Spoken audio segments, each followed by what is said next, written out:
Have you no shame?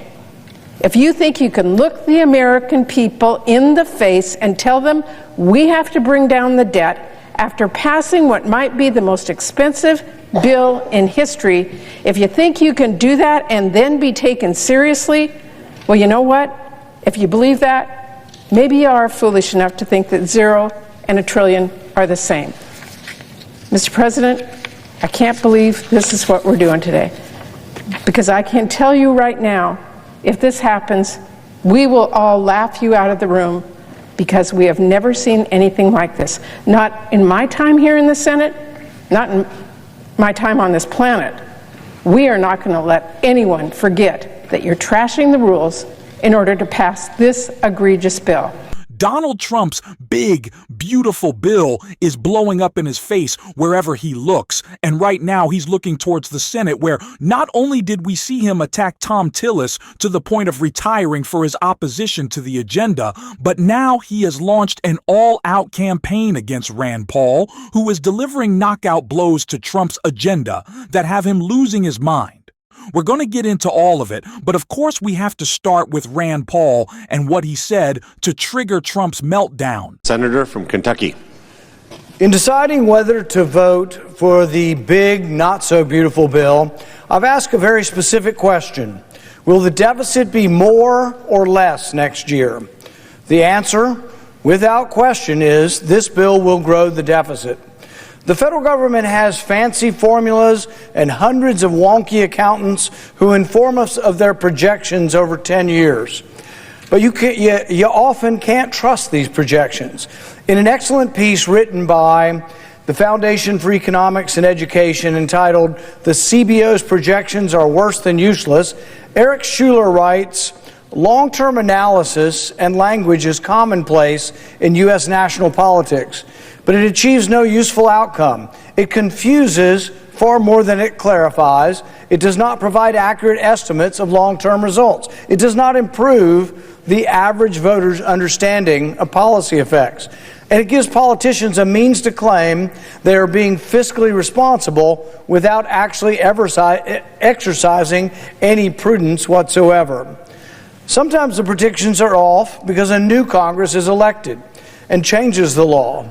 Eric Schuler writes that for any projection of a 10-year budget to be accurate, the Congressional Budget Office has to assume that the law won't change for 10 years, even as most of the politicians that make the laws risk being replaced every 2 years, and all of them advocate for changes of one stripe or another. Schuler states that few in Washington will admit Congress has a knack for starting any proposed cuts in the later years, while letting spending run wild in the immediate future. Sometimes these predictions are off by $1 trillion or so because the economy grew more slowly or more quickly than anticipated. Bruce Thompson, a former Senate aide and Assistant Secretary of Treasury, writes, "The Congressional Budget Office miscalculated the deficit last year by $1 trillion. So in deciding whether to vote for any big, monstrous bill, it helps to ask the right question. To me, the most pertinent question is, how will the bill affect the deficit in the next year? Currently, our deficit is estimated to be a little under $2 trillion this year. What will happen to the debt in 2026 if this bill passes? Well, using the math most favorable to the supporters of the bill, referred to as the policy baseline, the deficit in 2026 will still be $270 billion more than this year.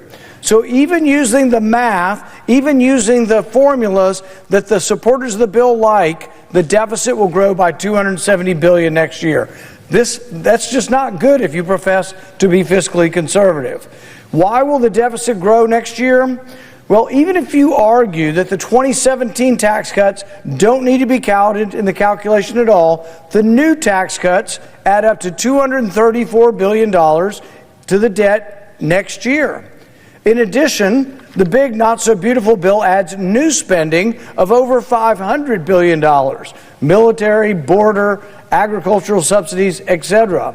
That spending is front-loaded and will be spent in the first 4 years of the 10-year window. Legislated spending is one of the few items in the bill that is exact. It isn't estimated. If they say they'll spend $500 billion, they're going to spend $500 billion, all in the first few years. So in order not to add to the deficit, the BBB, the big not so beautiful bill, has to have corresponding spending cuts to counter all the new spending. Unfortunately, the spending cuts are backloaded to the final 5 years of the 10-year window, when several tax cuts expire and the spending increases are finished. In addition, elections occur every 2 years and could easily wipe out any perceived savings that might occur in the later years. The only real certainty in this budget drama are the budget years coming in the immediate future. It's the next year or two are the only things that are actually of any certainty. So if we analyze this bill from that perspective, we discover that the bill increases the debt by $500 billion in the first 5 years. This is not the CBO projection that Republicans have not liked. This is the projection they are using, says the debt will add $500 billion in the first 5 years. Now they say somehow, miraculously, in the last 5 years, it gets to a $500 billion in savings. So it's $1 trillion shift from year 5 to year 10. The CBO scores it differently, not as encouraging, and says it adds over $3 trillion in debt. So which is it? Does this bill save $500 billion over 10, or does it add $3 trillion over 10? The truth is that even a person with a magic crystal ball, it's anybody's guess. Which brings us back to, maybe we have to judge the effects of the big, not so beautiful bill by looking at what happens to the debt next year. Supporters of the bill admit it adds $270 billion to the debt next year. That's the only thing we know for certain. We don't know what happens in year 3, 4, 7, 8, 9, 10, but we know next year this bill will grow the deficit by $270 billion. In addition, the bill increases the debt ceiling by $5 trillion. What does that mean? That is an admission that they know they aren't controlling the deficit. They know that the ensuing years will add trillions more. So we're adding $2 trillion this year, but they're anticipating, the authors of the bill anticipating adding more than $2 trillion next year. That doesn't sound at all conservative to me, and that's why I'm a no. I in no way consider myself to be a conservative person, but if you are, Rand Paul is making a great case for why you should not support this bill, and even more than the cuts to Medicaid, which Democrats have been talking about nonstop.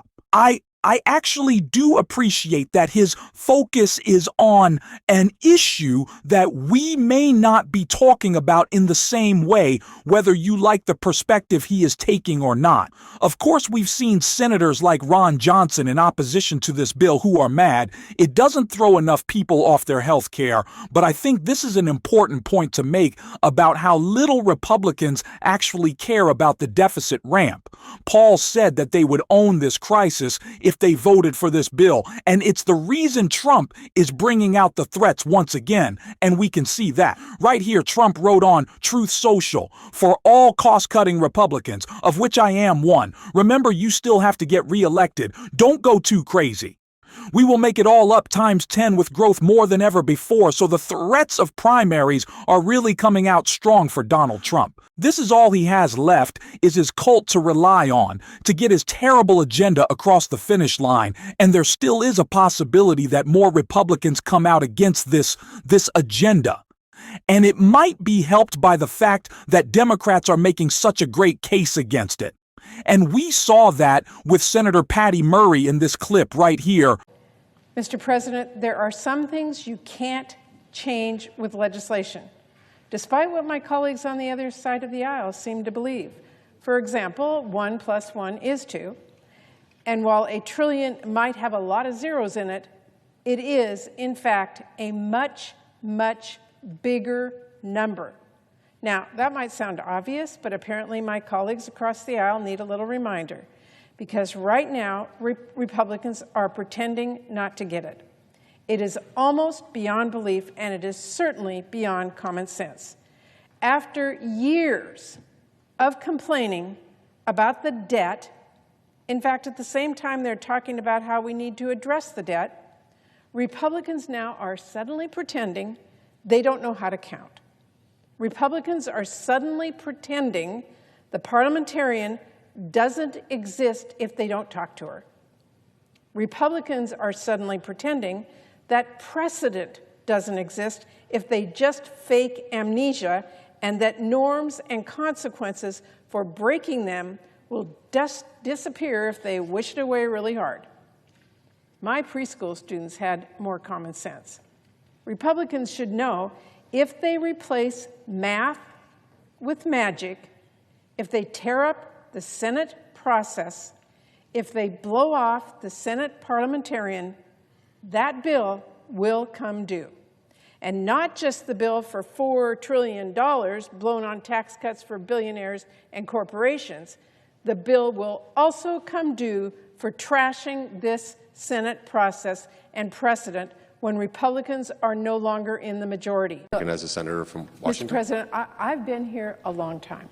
Not only have I been the budget chair, I am the longest-serving Democrat on that committee. And in my 33 years here in the United States Senate, things have never worked this way, where one party so egregiously ignores precedent, process, and the parliamentarian, and does that all in order to wipe away trillions of dollars of costs for a bill that could just be the most expensive legislation this body ever passes. Forget Senate procedure for a minute. Math, Mr. President, has never worked that way. I taught preschool, and I'll tell you, even our littlest kids knows the difference between a trillion and zero. It doesn't take a preschooler to tell you they're using magic math, or that you can't just ignore the rules you don't like. How many times have my colleagues cried about the debt? How many times have they told me, I know you want to invest in child care, Patty, but we got to get this budget under control. But now that it's tax cuts for billionaires and corporations, suddenly the budget doesn't matter anymore. Suddenly the rules do not matter anymore. Suddenly a couple trillion goes away with a sprinkle of fairy dust. We all know that this is an abomination. Even the Republicans voting for this bill will call it that. That's what we heard from Josh Hawley, who warned about the millions who will lose their health care and the broader damage done to the health care infrastructure in our country. But it just shows how little they care about the actual job of service, or how hypocritical that they are, that they're so willing to fall in line with Donald Trump. But we will certainly be calling it out on this show. Thanks for watching this video, and if you stuck around to the end, drop a blue heart in the comments. And until next time, I'll see you soon.